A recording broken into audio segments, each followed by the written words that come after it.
சிவாய நம்ம திருவண்ணாமலை மாவட்டம் வந்தவாசி வட்டம் பொன்னூன்ற கிராமத்தில் வெட்டவெளியில் ஒரு சிவலிங்கம் இருக்கிறதா கோவை அரண்பணி அறக்கட்டளைக்கு ஒரு தகவல் கிடைச்சது. நேரில் போய் பார்த்தப்பதான் அந்த ஊரில் ஒன்று மட்டும் இல்லை, அந்த ஊரை சுற்றி 4 சிவலிங்கங்கள் இருக்கிறதா தெரிய வந்தது.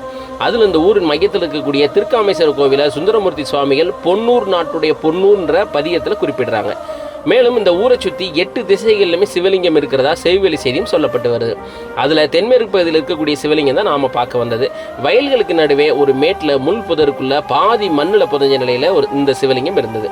கோமுகம் உடைஞ்சிருந்தது. சுற்றிலுமே மாட்டு சாணம், குப்பை, முள் புதர்னு நிறைஞ்சிருந்தது.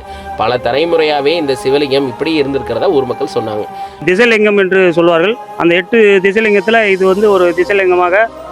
அதிர்ச்சியான செய்தி என்ன தெரியுமா? இந்த சிவலிங்கத்தை தொட்டவங்க இறந்துருவாங்கன்ற நம்பிக்கை காரணமாக யாருமே அதை நெருங்க பயந்துருக்கிறாங்க. ஆனால் அந்த ஊரில் இருக்கக்கூடிய இளைஞர்கள் நமக்கு தகவல் தெரிவித்தாங்க. இந்த இளைஞர்கள் ஒரு சிலர் பார்த்தீங்கன்னா இந்த சாமியோடைய வரலாறை தோண்டி எடுத்து அது மேல உள்ள ஈர்ப்பால தொடர் வழிபாட்டை பார்த்தீங்கன்னா இப்போ பண்ணிட்டு இருக்காங்க. அன்றைக்கே திருப்பணி தொடங்கிட்டோம். முதல்ல சுற்றி இருக்கக்கூடிய முள் புதர் அகற்றப்பட்டு இடம் சுத்தம் செய்யப்பட்டது. மேற்கூரை அமைக்கக்கூடிய பணி உடனடியாக துவங்கிட்டோம்.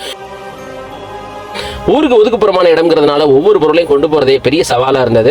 கடும் வெயிலையும் பொருட்படுத்தாம பணிகள் தொடர்ச்சியாக நடந்துட்டு இருந்தது. பின்னர் ஜேசிபி வரவழைக்கப்பட்டு மண்ணுக்குள்ள புதஞ்சிருந்த சிவலிங்கத்தை பத்திரமா தோண்டி எடுத்தோம். சுமார் 2.5 அடி உயரம் கொண்ட சிவலிங்கமா இருந்தது.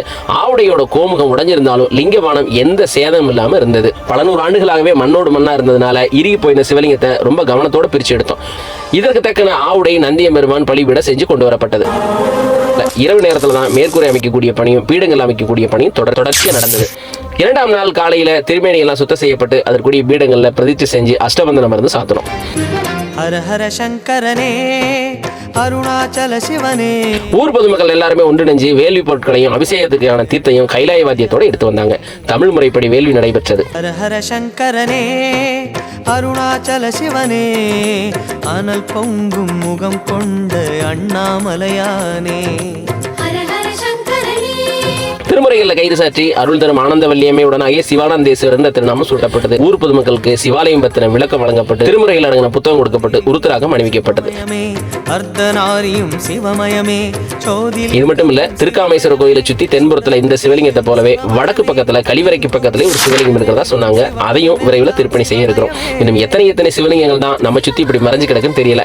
ஆனா அதெல்லாம் தேடி மீட்டு மழையிலும் வெயிலும் இருந்து பாதுகாத்து வழிபாட்டு கொண்டு வர வேண்டியது நம்முடைய தலையாய பணி. இந்த திருப்பணியில நீங்களும் பங்கு பெற விரும்பினீங்கன்னா பிளே ஸ்டோர்ல அரண்பணி ஆப்பை டவுன்லோட் பண்ணி இப்பவே இணைஞ்சுக்கோங்க. உங்களுடைய ஒற்றை 100 ரூபாய் கூட ஒரு சிவலிங்கத்தின் மீது படக்கூடிய மழை துளியும் கடுமையான வெயிலையும் தடுக்க உதவும். இந்த வீடியோ பார்த்துட்டு கடந்து போகாதீங்க. ஒருவருக்காவது பகிருங்க. ஒரு சிவத்தலத்தை காப்பாற்ற அது உதவும்னு நம்புங்க.